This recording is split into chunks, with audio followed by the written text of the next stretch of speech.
Sir आज जो इंसाफ सम्मेलन हुआ इस पर क्या कुछ कहेंगे कार्यक्रम के बारे में? देखिए, जो अति पिछड़ा मुस्लिम समाज के हीरोज रहे हैं, जो देश की आज़ादी के लिए संघर्ष किए, देश की आज़ादी को बरकरार रखने के लिए अपने प्राणों की आहुति दे दी, उन लोगों को खिराज़े अक़ीदत श्रद्धांजलि पेश करने के लिए और ये इंसाफ सम्मेलन है। हमारा जो मुस्लिम समाज है, आपको मैं बताना चाहता हूँ, मुस्लिम समाज को आमतौर पे लोग समझते हैं कि सेब की तरह ठोस है, पर मुस्लिम समाज सेब की तरह ठोस नहीं है, वो नारंगी की तरह मुस्लिम समाज है। उसका छिलका उतारते ही उसके सारे फांक नज़र आ जाते हैं। इसलिए यहाँ पर भी अशराफ समाज है, अजलाफ समाज है और जाल समाज है। तो इन समाज में बहुत सारे जो इन लोगों की जो मांगे हैं, डिमांड है, और जो नाइंसाफ़ियाँ लगातार हो रही है, जो शैक्षणिक आधार पे, सामाजिक आधार पे और आर्थिक आधार पे भी, और लोकसभा में, विधानसभा में, राज्यसभा में, आपके और निचले सदन में, आयोगों में भी, उसके लिए समाज संघर्ष कर रहा है। जब इतने संघर्ष में आप लोग हैं तो क्या सरकार आप ध्यान नहीं दे रहे आप पे? बिल्कुल, देखिए, आप आकलन करेंगे तो माननीय मुख्यमंत्री श्री नीतीश कुमार जी की सरकार है, वो सभी समाज को सम्मान देने का काम किया है। पर जो जज्बाती मुद्दों को उठा करके हमारे समाज का वोट लूट लेने वाले लोग आज तक हम लोगों को सिर्फ वो जो हवा मिठाई होता है, वो हवा मिठाई देते हैं, जो हमारा स्वाद भी नहीं बदलता है, मुंह में रखते ही वो घुल जाता है, वो लॉलीपॉप भी नहीं रहता है, और सिर्फ साल दर साल चुनाव आता है और उसके हमारे वोटों को ठग लिया जाता है। कोई भी हमारा बुनियादी मसला हल नहीं किया जाता है। माननीय मुख्यमंत्री श्री नीतीश कुमार जी हमारे सारे बुनियादी मसलों को हल कर रहे हैं, और ये हम लोग खिराजे अक़ीदत पेश कर रहे हैं, और जितना हम लोगों को मिला है वो कम मिला है, और हम लोगों को ज़्यादा मिलना चाहिए। इसलिए हमारे समाज के लोग यहाँ इकट्ठा हुए हैं। कितना विश्वास है एनडीए सरकार पे? बिल्कुल, हमें विश्वास है कि लगातार आप आकलन कीजिए। हम लोग अपना समाज से बताना चाहते हैं कि आप आकलन कीजिए, पिछले जो नेतृत्व जिन्होंने सरकार ने काम किया और इस सरकार ने जो काम किया, आप आकलन कीजिएगा तो ज़रूर आपको पता चलेगा कि माननीय मुख्यमंत्री जी ने लगातार आपके हितों की रक्षा की है, और दूसरे लोगों ने सिर्फ आपको डरा करके, खौफ में डाल करके आपके वोट लेने का काम किया है, आपको ठगने का काम किया है। बहुत धन्यवाद। साफ सम्मेलन में आए हुए क्या कुछ सरकार से हमारी मांगें हैं कि इंसाफ सम्मेलन जो हम लोगों के साथ सरकार के द्वारा इंसाफ नहीं किया गया है, इसलिए हम लोग इस कार्यक्रम का नाम इंसाफ सम्मेलन रखें। क्या मांग है आपकी? हम लोगों का मांग है कि जितने भी बिहार में अति पिछड़ा समाज के लोग हैं, मुस्लिम समाज के लोग, अति पिछड़ा में तो सभी जातियों के लोग आ जाते हैं, लेकिन मुस्लिम समाज में जो अति पिछड़ा आता है और उसमें कई जातियाँ, कई उपजातियाँ हैं, जो हम लोग यहाँ पर इकट्ठा हुए हैं, एकत्रित हुए हैं, और सरकार से ये मांग है कि हम लोगों को एक अर्जाल आयोग दिया जाए। अर्जाल आयोग का मतलब होता है कि मुस्लिम में अति पिछड़ा आयोग। अर्जाल जो सबसे लोएस्ट कैटेगरी में आता है, तो वो सरकार अभी चूँकि दर्जनों के हिसाब से आयोग बनाया है, तो उसमें अगर हम लोगों को भी एक आयोग बना दिया जाए और उसके तहत अगर काम हो तो हम लोगों का डेवलपमेंट होगा, विकास होगा। चूँकि आज़ादी के बाद में अभी तक जो विकास जो तीव्र गति से होना चाहिए वो नहीं हो पाया है। यही कारण है कि शैक्षणिक दृष्टिकोण से, सामाजिक दृष्टिकोण से हम लोग बहुत पीछे हैं अन्य जातियों से। मैं किसी जाति का मैं विरोध नहीं कर रहा हूँ, न हमारे कमेटी लोग कर रही है, और न हम लोगों का यहाँ पर जो मीटिंग हो रही है उसमें कोई लोग कर रहे हैं। बस हमारी मांगें ये है। जब मांग की बात कर रहे हैं, चुनावी साल है, चुनाव ना भी लड़ेंगे कहीं से? बिल्कुल। कहाँ से चुनाव हम लोग जो है तैयारी में है। भागलपुर जिला में एक विधानसभा है कहलगांव, उस कहलगांव सभा में मैं अपने कांग्रेस पार्टी से रजिस्ट्रेशन भी करा चुका हूं, और मैं जो माई बहन मान योजना है, उस माई बहन मान योजना जो राहुल गांधी जी, जो हमारे शोषितों की बुलंद आवाज़ है, युवाओं की, अल्पसंख्यकों की बुलंद आवाज़ है, उनका ड्रीम प्रोजेक्ट है माई बहन मान योजना, और माननीय विपक्ष प्रतिपक्ष के नेता तेजस्वी जी का भी ये ड्रीम प्रोजेक्ट है। तो उसके तहत मैं काम कर रहा हूँ। अभी मुझे जिम्मेदारी दी गई है कि आप अपने क्षेत्र में मान सम्मान योजना से, माई बहन मान योजना से आप लोगों को जोड़िए, माताएं और बहनों को जोड़िए, देखते हैं कि आप कितना कर पाते हैं। तो मैं जो है अपने बिहार में सबसे पहला स्थान लाया हूं, जो पूरे बिहार में कितने लोग को जोड़ दिए? अभी जो है मेरा 1,45,000 लोगों को मैं जोड़ चुका हूं, जो पूरे बिहार में मेरा पहला स्थान है, भागलपुर में भी और कहलगांव विधानसभा में भी। टिकट की क्या स्थिति है? टिकट मिलेगा, विश्वास है? मुझे आश्वासन दिया गया है शीर्ष नेतृत्व के द्वारा कि आप कांग्रेस में बहुत लंबे समय से हैं और आप अपना उम्र बिता दिए हैं, आप तैयारी कीजिए। इसके पहले माननीय सदानंद बाबू जो हमारे विधायक हुआ करते थे, वो स्पीकर भी बने, मंत्री भी बने कांग्रेस से, और 9 बार से वो विधायक थे। तो वो जब इस दुनिया से चले गए तो उनके लड़के वहाँ से कांग्रेस से टिकट उनको दिया गया, और वो फिर पार्टी बदल करके वो जदयू में चले गए।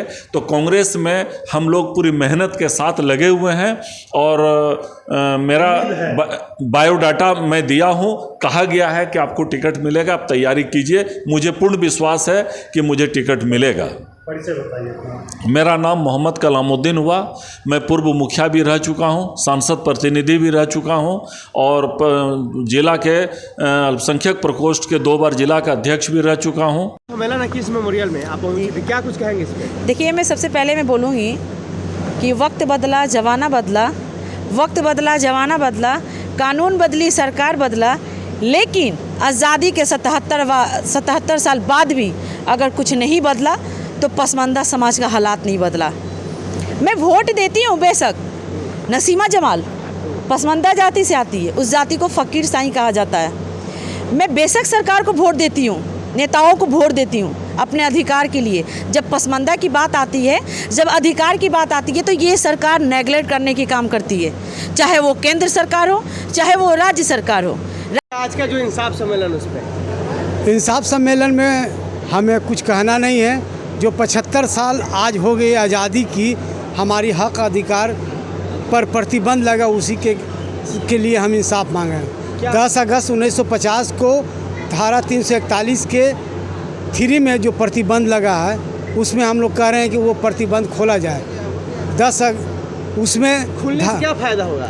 शेड्यूल कास्ट में आ जाएंगे। 1050 MLA का, 119 पार्लियामेंट का। अभी जो रिजल्ट हुआ है 38% पर नीट का शेड्यूल कास्ट का डॉक्टर हुआ। मेरा एक साथी है, साथी का भतीजा है, उन्होंने 81% लाया है, उसको नहीं हुआ। कट ऑफ मार के जाएगा। आरक्षण नहीं, शेड्यूल कास्ट की सुविधा माटी से लेकर मुकुट तक का बंटवारा है, सब में सुविधा सब में सुविधा है। और उत्तम वो भी किस सरकार से उम्मीद है? केंद्र सरकार से उम्मीद है। मतलब नाम नीतीश जी से कि तेजस्वी जी से? नहीं, केंद्र सरकार में मोदी जी ने एक आयोग बनाया फर्स्ट टाइम दलित मुसलमानों के लिए। हाँ। वो 10 अक्टूबर को वो रिपोर्ट देना है। KG बालाकृष्णन आयोग है। तो हम मोदी जी से अपील करते हैं कि वो रिपोर्ट दें और उसके बाद उसको लागू करें। आप क्या कुछ जो मांग है वो सही मांग है? सही है। सही है। आप लोग का इससे उत्थान होगा? हाँ, होगा।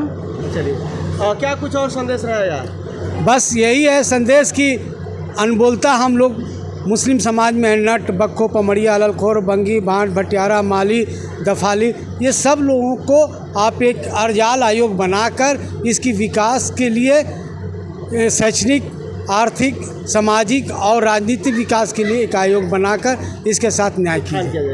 परिचय दीजिए अपना। मेरा नाम डॉक्टर नूर हसन आज़ाद, अति पिछड़ा मुस्लिम संगठन। जो आप लोगों ने किया, क्या कुछ आप लोग की मांगे हैं और क्या कुछ समस्या है? इंसाफ वर्ड से ही पता चलता है कि जो अधिकार हमें नहीं मिल रहा है वो अधिकार हमको चाहिए, जो मिलना चाहिए था बहुत पहले से। मांग ये थी कि देश की आज़ादी के 78 साल हो गए। अल्पसंख्यकों में भी वही जातियां हैं जो हिंदू समाज में हैं, और यूँ कहें कि बहुत सारे लोग तो कन्वर्टेड हैं, जो पेशा पहले करते, जैसे धोबी, जो पहले धोबी था वो आज भी धोबी है, सिर्फ मुस्लिम हो गया। नाई जो हिंदू समाज में थे वही मुस्लिम समाज में है, पेशा आ गया। आप बहुत सारे जगह पे जाइएगा, मोची भी वही है। तो पेशा जब एक है, संविधान जिस संविधान को हम मानते हैं, जो हमारे देश की आत्मा है, हमारे समाज की आत्मा है ना, उसमें एक रूपता की बात की गई है।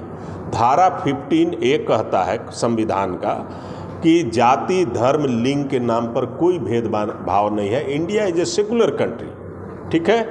उसी संविधान में धारा 341 में ये है कि if you want to get schedule caste status you must have to be Hindu. तो ये मुस्लिम कम्युनिटी, असल हुआ ये था कि 1950 में जब संविधान लागू हो रहा था, उस वक्त भीमराव अंबेडकर साहब चाहते थे कि जो समान जातियां हैं, समान पेशा, जाति कैसे बना? पेशा से बना, रोजगार से, जो जिस रोजगार को किया जाता था उसी नाम से पुकारा जाने लगा, तो उनको भी मिले, चाहे वो हिंदू हो मुस्लिम। लेकिन हमारे यहाँ देखिए, इस्लामिक कल्चर में, इस्लाम में भेदभाव नहीं है ना। उसूलन ज़िंदगी जिसको कहते हैं, जो अल्लाह रसूल को मानने वाली बात है, वहाँ इस्लाम में कोई बड़ा छोटा नहीं है। इसी चीज़ को मौलाना अबुल कलाम आज़ाद ने कहा कि हमारे यहाँ कोई बैकवर्ड फॉरवर्ड नहीं है, ठीक है, और हम लोग सब इक्वल है। उसका शेर एक पढ़ दिए अल्लामा इकबाल का कि एक ही सफ़ में खड़े हो गए महमूद और एयाज, न कोई बंदा रहा ना कोई बंदा नवाज। मतलब जब नमाज पढ़ते हैं तो कौन नाई है, कौन धोबी है, कौन सैयद है, इसका नहीं देखा जाता।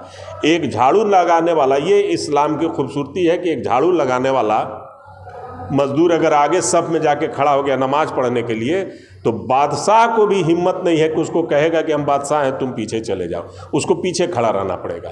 तो ये हमारा उसूलन ज़िंदगी है जो इस्लाम बताता है। लेकिन अमलन ज़िंदगी, अमल में जिस मुल्क में रहते हैं, जिस संविधान को हम मानते हैं, है ना, उसके भी कुछ नियम कायदे होते हैं जिसको फॉलो करना पड़ता है। तो यहाँ पर जो जिस पेशा को कर रहा था उसको अधिकार मिलना चाहिए था, वो भी दबे कुचले लोग थे, नहीं मिल पाया। फिलहाल क्या मांग? हम लोग का मांग यही है, जितने अति पिछड़े समाज के लोग हैं, उसमें पवड़िया है, नाई है, धोबी है, रंगरेज है, धुनिया है, सभी जातियाँ जो आती हैं, इन लोगों के सामाजिक आर्थिक स्थिति को बदलने के लिए, इनके राजनीतिक कद को बढ़ाने के लिए, मुख्य धारा में लाने के लिए और समानांतर बनाने के लिए एक अर्जाल आयोग हो, जो उनको ये अधिकार प्राप्त हो जाए कि हाँ, इनके साथ अगर कोई नाजायज़ चीज़ें हो रही हैं, इन पर जुल्म हो रहा है, तो वो उसकी सुनवाई करे।